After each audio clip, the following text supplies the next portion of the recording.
Hello and welcome to the Discover History YouTube channel. And on Monday we set you a little task because obviously we've had a busy time running Armed Forces Week videos. So we've been doing lots and lots on military history. So like I said on Monday, we decided to have a bit of a relaxation Monday. In other words, have a bit of a laid back Monday. And therefore we decided on a Monday mystery. Helen initially sent me into the garage to find a mystery object that would be cookery related, and something happened that usually happens, and I got sidetracked basically and found something completely unrelated to cooking. I say that it's sort of related to cooking, as I will tell you in a second. Now, we had quite a few people comment. Some were in email or message format, so that's fantastic as well. And the object was these, two of them, in fact. There we go, just to refresh your memory to what they were. Two objects made out of brass. These could be made out of bronze, they could even be made out of iron, and they go together. You can't use the one without the other. But I can tell you now, they are not really cookery related. They have a link with cooking, as I will come on to. So did you all guess what these were? So just to refresh your memory, in case you didn't watch Monday's video, we have something that looks like a little toolbox. Was this a Victorian action man figure? And maybe a sewage engineer, and that's his little toolbox, a little toy toolbox that clips into his hand. It's an odd one because it's a little brass box and it has a pointy bit on either end, which looking on the end looks like a small gable-ended building. There is also a bar that runs from one side to the other, and there's something that looks like a letterbox on the end. And what you have to remember is that object came with this object, something on a decorative cord. So it's definitely not a commoner's item because it's got decoration on. Most of the things that common folk had were usually more practical than anything. There's no real need to have that on there, to be fair. So it's a decorative piece, this bit. It guarantees that it's not going to get thrown away because it actually looks like it should be there. And remember, this top bit, also made out of brass, opens up, revealing something that looks like a knife, but I can tell you now it is completely blunt. And the other end has something I described is looking like the incisor teeth, or the canine teeth, I should say, really, the two either side, that are on the snake, which are the hypodermic needles for injecting poison into the person. So, what are these two objects, I wonder? Now, as I always say, when you look at anything that's an artifact, be it a replica like these, or maybe you're doing an excavation, maybe you've done a bit of field walking and you've come across something, as we always say, when you're trying to identify a find, a piece of archaeology, or maybe something that you've been given, maybe it's been a gift from a grandparent or great grandparents, and you really don't know what it is. The first starting place, I always say, is have a little think. Does it look like something we use today? So hopefully you've looked at that, for example, and thought, yes, it does look like a little child's version of a toolbox, or yes, it looks like this, or yes, it looks like that. So always start with looking at a familiar object. Does it look like that? You can also look at how it's made. For example, is it made out of bronze? Is it made out of iron? Is it made out of stone? And you can also look at its construction as well. Is there any obviously blobs of woad on it, which gives it a date later on, or maybe it's got little rivets, little pins that are holding the thing together, which is an earlier way of holding metal together before you get welding, for example. So you've got to look at all these things and it will hopefully give you the right answer. So hopefully you are one of those that have got the right answer, and it is in fact a padlock. It's a padlock from the Middle Ages. It's a medieval padlock. That is the actual lock. So you can bring down a clasp on a box, push it through and lock it to stop anyone getting into the box. And obviously this thing here is actually the key. And what I'll do is I'll give you a demonstration of how it works. So there's our key. What we have to do is open it up. This part is the handle, really. That's something you can grab a hold of to make the tiny object a little bit bigger. And it's the teeth end that you need to insert first into the little letterbox. So imagine this is on a little box. There's the little letterbox. So what we have to do is we take the key and we hook into that little letterbox just to there. Hopefully you can see it there. I'll do it slow time.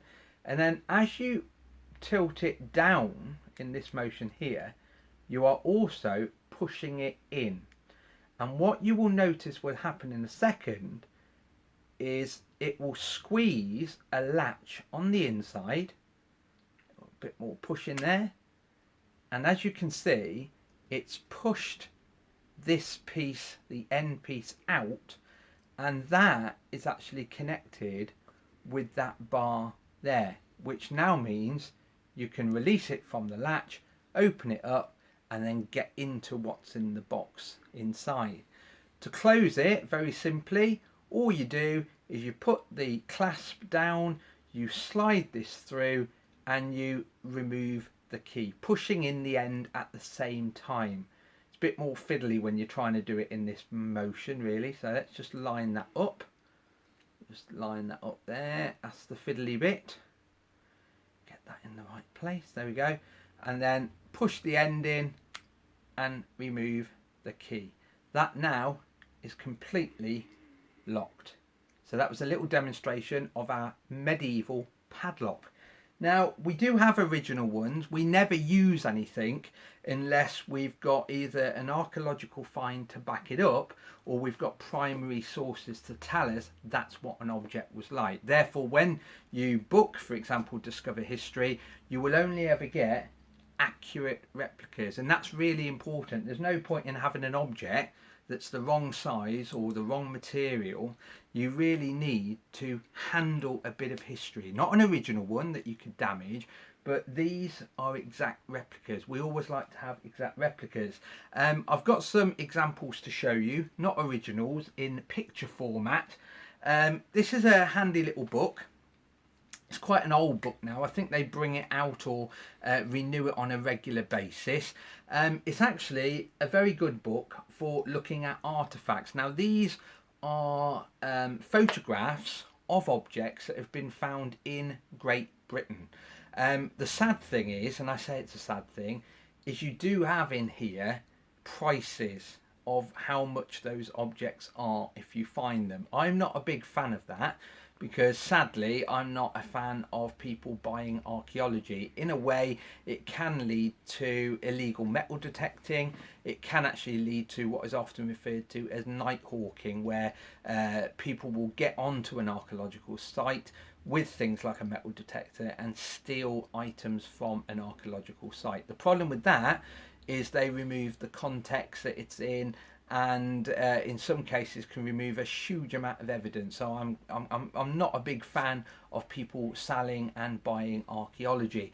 So I'm not a big fan with the fact that it's got prices in there. So I'll just open it up on the page that I've marked, and this shows a medieval padlock.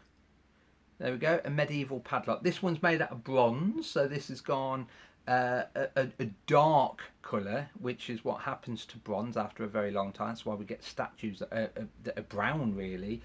The green tinge to it you do find, and that's because of the copper element within the tin that makes bronze. So it's the copper leaching out, basically. And you see this in war memorials or statues in town centres. You often get a green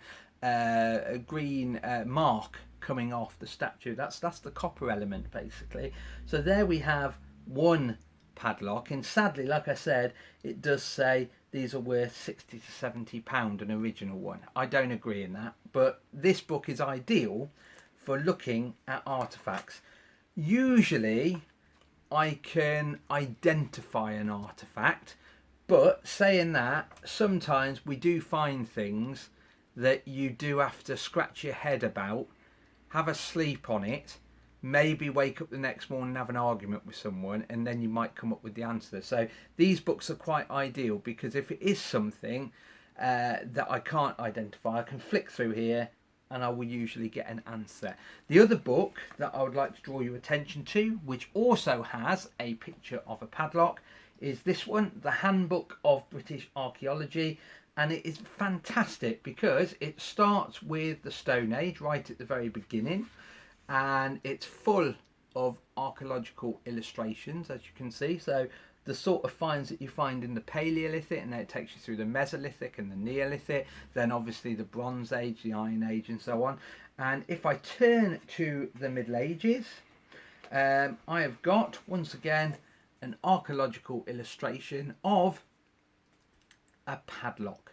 So why would a medieval person require a padlock? Well, the simple answer is medieval people didn't have a huge array of objects unless you were very upper class, and those upper class people would often have objects that are really expensive, and a padlock of that size could very easily go on to something like a spice box or a money box. So if there is a small box, a chest that contains cash, hard coin, gold coins, silver coins, you may want to put a padlock on it. Or a spice box. Spices in the Middle Ages were really expensive things. Spice boxes were often very, very small, but because you may have a cook and you don't want them stealing your spices, the lady of the house, for example, may keep the key to the spice box herself, hidden away on a chain, and therefore even when the lady of the house wants a meal prepared, she may actually go to the spice box, open it, take out the spices, and hand and carefully supervise the cook using those spices. So it could be a padlock of a spice box, which is why I said it is sort of connected with cooking. So I've sort of done the right thing for Helen. She did say she wanted something cooking related. However, it could be a padlock of anything basically. But like I said, books like these are valuable. We sort of know, between myself and Helen and even Ian now, can identify a lot of archaeological finds. To be honest, books like this are very, very useful because it allows us a little guide to refer back to. And like I said, I would recommend books like these to anyone. They're always handy to have on the shelf, especially if you're taking part in an archaeological dig. Anyway, on that note, hopefully you're having fun, and keep a lookout for a video for tomorrow. Speak to you soon and stay safe.